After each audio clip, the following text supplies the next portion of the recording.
श्रीकृष्ण मोरपंख का धारण करतात? वनवासाच्या काळात माता सीतेला तहान लागली तेव्हा श्रीरामाने सर्वत्र बघितले, पण पाणी कोठेच मिळेना. सर्वत्र जंगलच दिसत होते. तेव्हा श्रीरामांनी धरती मातेला प्रार्थना केली की जिथे कुठे पाणी असेल तिथे जाण्याचा मार्ग आम्हाला दाखव. तेव्हा एक मोर तेथे आला व श्रीरामास म्हणाला, येथील थोड्याशा अंतरावर एक जलाशय आहे. चला मी आपणास दाखवतो. पण मार्गात मी उडत उडत जाईल आणि आपण चालत येणार, त्यामुळे चुकामुक होऊ शकते. म्हणून मी मार्गात एक एक पंख टाकत जाईल, त्यामुळे आपणास मार्ग सापडेल व आपण जलाशयाजवळ पोहोचाल.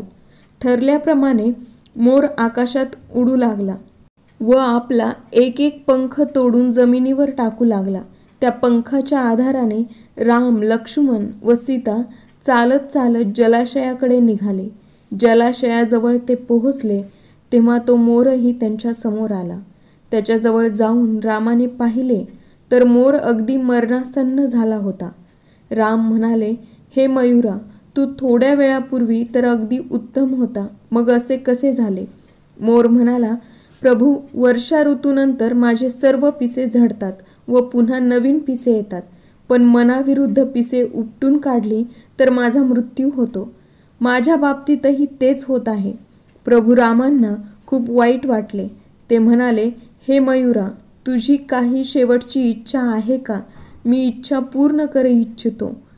तेव्हा मोर म्हणाला की मी किती भाग्यशाली आहे की जो जगाची तहान भागवतो, त्या प्रभूंची तहान भागवण्याचे मला सौभाग्य प्राप्त झाले. माझे जीवन धन्य झाले. आता मरताना माझी काहीही इच्छा शेष राहिली नाही. तेव्हा मर्यादा पुरुषोत्तम श्रीराम मयूरास म्हणाले की माझ्यासाठी जे मयूरपंख इच्छेविरुद्ध काढून टाकलेस त्यामुळे तुझे माझ्यावर ऋण झाले आहे व जो ऋणानुबंध झाला आहे, हे ऋण मी पुढच्या अवतारात नक्की फेडेल. माझ्या कृष्ण अवतारात तुला माझ्या माथ्यावर धारण करेल.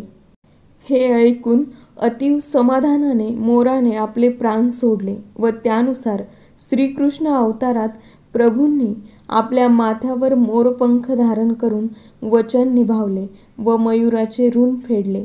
अशा प्रकारे कृष्णाच्या माथ्यावर मोरपीस सजले. कथा आवडली असेल तर लाईक आणि शेअर करायला विसरू नका आणि चॅनलला सबस्क्राईब करायला विसरू नका. भेटूया नवीन एका व्हिडिओमध्ये नवीन एका कथेसह.